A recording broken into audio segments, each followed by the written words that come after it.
Waalaikumsalam warahmatullahi wabarakatuh. Apa kabar semuanya? Alhamdulillah baik, Bu. Ya, baik. Oh ya, sebelum pembelajaran dimulai, tolong yaitu meja kursinya ditata dengan rapi agar pembelajaran kita kali ini nyaman dan tenang, ya. Siap, Bu. Ya, terima kasih. Oh ya, selanjutnya sebelumnya mohon ya ketua kelas untuk memimpin doa terlebih dahulu. Siap, Bu. Silahkan ketua kelasnya. Sebelum memulai pelajaran kali ini, kita berdoa dulu, teman-teman. Bismillahirrahmanirrahim. Berdoa dimulai. Terima kasih ketua kelas. Saya akan mengabsen terlebih dahulu ya. Adi Nugroho. Hadir, Bu. Ya. Dian Fajar. Hadir. Mega Ratna. Hadir. Saiful. Hadir. Andika. Hadir. Salma. Hadir. Ya. Masuk semua ya. Ada 20 siswa. Ya, Bu. Sebelum kita memulai pelajaran pada pagi hari ini, adakah yang masih ingat kemarin kita belajar tentang apa? Masih, Bu. Apa coba? Plantek. Ya, benar sekali. Kita belajar tentang plante. Dari plante kita beralih ke tumbuhan paku. Sekarang kita mempelajari tentang tumbuhan paku ya. Kita mempelajari tentang pengertian tumbuhan paku. Terus ciri-cirinya tumbuhan paku itu apa? Terus struktur tubuhnya itu bagaimana? Terus klasifikasinya itu apa aja? Manfaat dan perannya itu juga apa? Dan tujuan dari pembelajaran kali ini adalah agar siswa mampu mengetahui apa itu pengertian dari tumbuhan paku, terus ciri-cirinya itu bagaimana, terus klasifikasi tubuhnya itu terdiri dari apa aja, dan rentetannya itu ya. Terus klasifikasinya itu apa, serta manfaatnya itu bagi kehidupan itu seperti apa. Selanjutnya kita memasuki kepada materi yang pertama, adalah pengertian dari tumbuhan paku. Ada yang tahu pengertian tumbuhan paku itu apa? Nggak tahu, Bu. Oh ya, kalau nggak tahu tuh, tumbuhan paku itu yang seperti pakis-pakisan. Tahu pakis? Iya, Bu, yang di sayur ya, Bu. Ya, benar. Dan di sini tumbuhan paku adalah divisi dari kingdom plantae, yang anggotanya memiliki akar, batang, dan daun sejati, serta memiliki pembuluh angkut. Tumbuhan paku sering disebut dengan Cormophyta berspora karena berkaitan dengan adanya akar, batang, dan daun, serta bereproduksi aseksual dengan menggunakan spora. Tumbuhan paku juga disebut dengan tumbuhan berpembuluh karena memiliki pembuluh pengangkut seperti xilem dan phloem. Berdasarkan bentuk dan ukuran susunannya, daun tumbuhan paku ini dibedakan menjadi dua. Yang pertama mikrofil dan yang kedua adalah makrofil. Yang pertama adalah mikrofil. Apa itu mikrofil?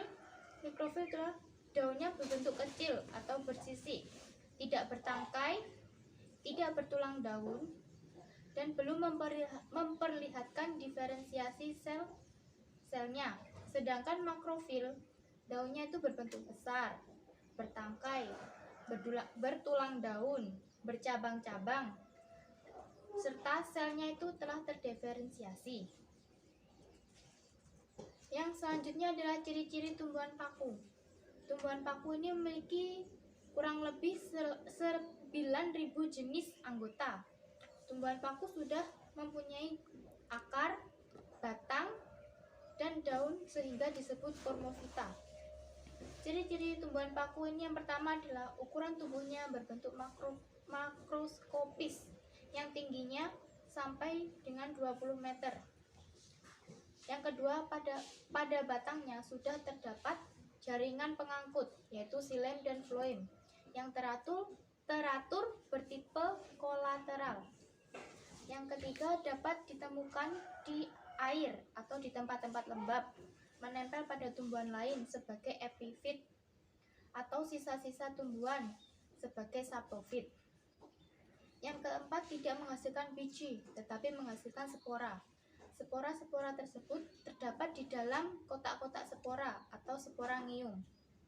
Kotak spora tersebut terkumpul dalam sorus. Sorus-sorus ini berkumpul di permukaan bawah dari helaian daun. Yang kelima, mengalami pergiliran keturunan atau metagenesis. Tumbuhan paku yang kita lihat sehari-hari itu disebut generasi saprofit, sporofit. Yang keenam, daunnya menggulung jika masih muda. Daun tumbuhan paku ini khusus yang hanya menghasilkan spora disebut sporofil, serta daun yang tidak menghasilkan spora disebut dengan tropofil. Berfungsi untuk fotosintesis. Yang ketujuh, tidak berbunga. Tumbuhan paku ini tidak berbunga, tapi hanya memiliki daun. Yang kedelapan adalah umumnya memiliki rizom atau batang yang terdapat dalam tanah. Selanjutnya, struktur tubuh tumbuhan paku. Yang pertama, akar. Akar ini bersifat serabut, ujungnya dilindungi kaliptra yang terdiri atas sel-sel yang dapat dibedakan dengan sel-sel akarnya sendiri. Yang kedua, batang. Pada sebagian jenis tumbuhan paku ini tidak tertampak karena terdapat di dalam tanah, berupa rimpang, mungkin menjalar atau sedikit tegak. Yang ketiga adalah daun. Daunnya itu melingkar dan menggulung pada usia muda. Berdasarkan bentuk ukuran susunannya, daun paku ini dibedakan antara epidermis, daging daun, dan tulang daun. Yang keempat adalah mikrofil. Daun berbentuk kecil-kecil seperti rambut atau sisik, tingkai, tidak bertangkai, dan tidak bertulang daun.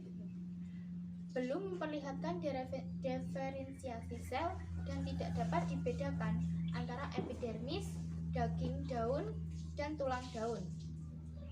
Yang terakhir adalah makrofil, merupakan daun yang bentuknya besar, bertangkai dan bertulang daun, serta bercabang-cabang. Sel-sel penyusunnya telah memperlihatkan diferensiasi.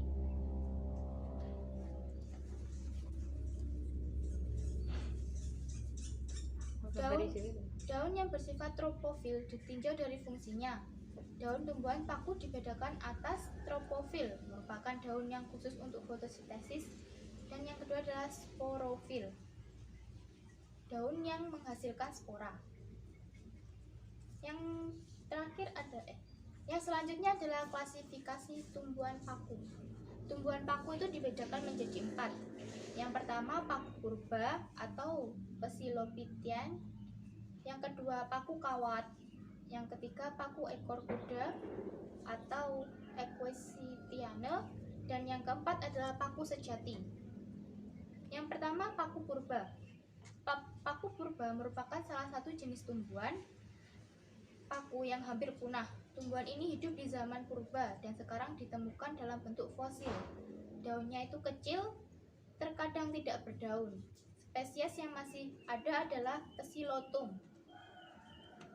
Yang kedua adalah paku kawat atau Lycopodium.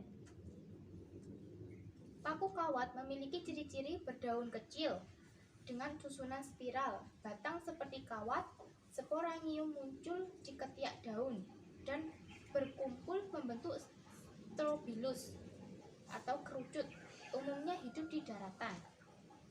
Yang ketiga adalah paku ekor kuda.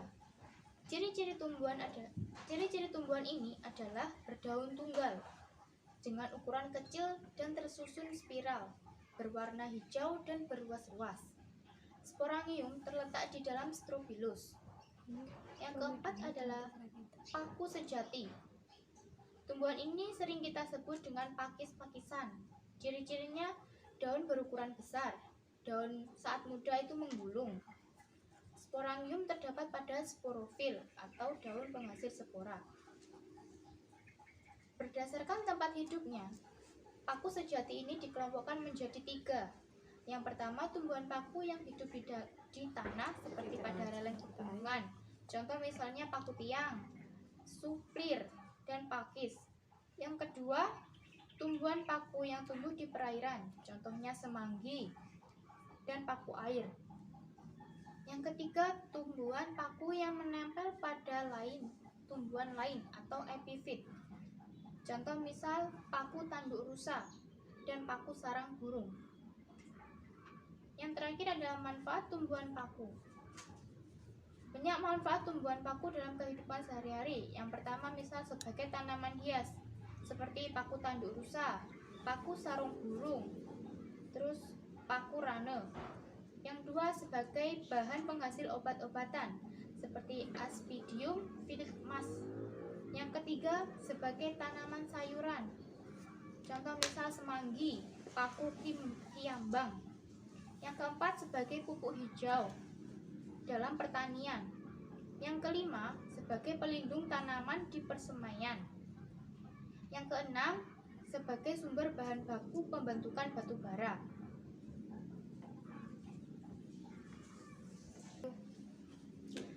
Baik, penjelasan dari Ibu. Bila ada yang kurang paham, Sudah Bu, jelas semuanya. Baik, kalau sudah jelas, di sini Ibu akan memberikan tugas, ya. Nanti Ibu akan membuat kelompok. Di sini kan satu kelas ada 20 ya. Iya Bu. Kita bagi menjadi 5. Berarti satu kelompok ada berapa orang? 4 orang Bu. Ya.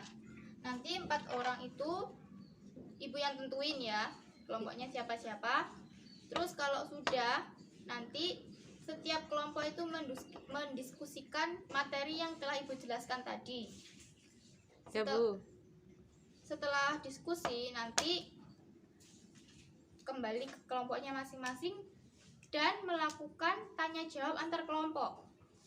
Jadi gini, misal kelompok 1 membuat 3 pertanyaan, nanti kelompok 2 juga begitu, 3 pertanyaan.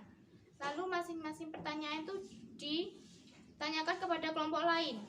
Misalnya kelompok 1 memberikan pertanyaan 1, nanti kelompok 2, 3, 4 rebutan menjawab gitu. Oh iya Bu. Terus kalau sudah, nanti giliran kelompok 2 juga begitu, memberikan pertanyaan, terus kelompok 1, 3, 4 rebutan menjawab. Dan nanti jika ada yang cepat, benar, dan tepat jawabannya, nanti akan mendapat skor dari Ibu. Apa sudah paham semuanya? Siap Bu, paham. Oke, kalau sudah paham, Ibu kasih waktu 5 menit untuk diskusi. Silakan. Siap Bu. 5 minutes later. Sepertinya sudah cukup ya diskusinya. Untuk selanjutnya kita melakukan tanya jawab antar kelompok. Silahkan kelompok 1 memberikan pertanyaannya. Ibu rasa sudah cukup semuanya ya. Dan tadi pertanyaannya bagus-bagus dan yang menjawab juga benar-benar semuanya, meskipun ada yang salah sedikit ya. Oke, Ibu rasa pertemuan kali ini sudah cukup ya. Ibu akan menambahkan atau mereview materi yang sudah dijelaskan tadi ya. Tadi kita menjelaskan tentang tumbuhan paku, yang dimana tumbuhan paku itu adalah divisi dari kingdom Plantae yang anggotanya memiliki akar, batang, daun, dan serta memiliki pembuluh angkut yang disebut xilem dan phloem. Berdasarkan bentuk dan ukurannya, susunan tumbuhan paku ini dibagi menjadi 2, mikrofil dan makrofil. Yang dimana makrofil adalah daunnya itu berbentuk kecil, tidak bersisik, dan makrofil daunnya itu besar dan bertulang daun. Ciri-ciri tumbuhannya itu seperti pada batang terdapat jaringan pengangkut xilem dan phloem. Habitatnya itu di tempat-tempat lembab seperti air dan menempel pada tumbuhan lain. Daunnya pada saat masih muda itu membulung. Dan struktur tubuh dari tumbuhan paku adalah akar, batang, daun, mikrofil, dan makrofil. Dan klasifikasi dari tumbuhan paku ada 4. Tumbuhan paku purba, paku kawat, paku ekor kuda, dan paku sejati. Manfaat-manfaat dari tumbuhan paku sebagai tanaman hias, sebagai penghasil obat-obatan, sebagai pupuk hijau dalam pertanian. Oke, karena waktunya kurang sedikit, marilah kita membaca doa sebelum pembelajaran ini selesai. Silakan. Oke, untuk penutup kita berdoa dulu. Berdoa dimulai. Selesai. Terima kasih semuanya. Wassalamualaikum warahmatullahi wabarakatuh. Waalaikumsalam warahmatullahi wabarakatuh.